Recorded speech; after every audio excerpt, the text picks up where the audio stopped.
Magandang araw po sa inyong lahat mga kapatid. Bilang pulis, ang ating pinakamahalagang sandata ay hindi lamang ang barel o ang uniforme, kundi ang ating katapatan.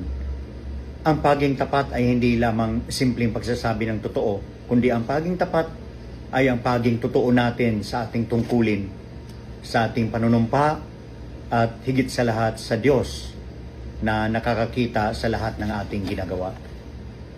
Kapag pinili po natin ang maging tapat, naging matatag tayong haligi ng hustisya, kagalang-galang na lingkod bayan, at higit sa lahat, pinagpapala ng Diyos.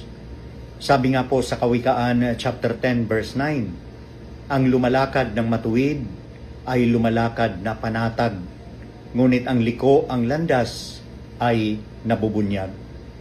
Ang katapatan ang nagbibigay sa atin ng kapanatagan ng loob at dangal sa paningin ng tao at ng Diyos.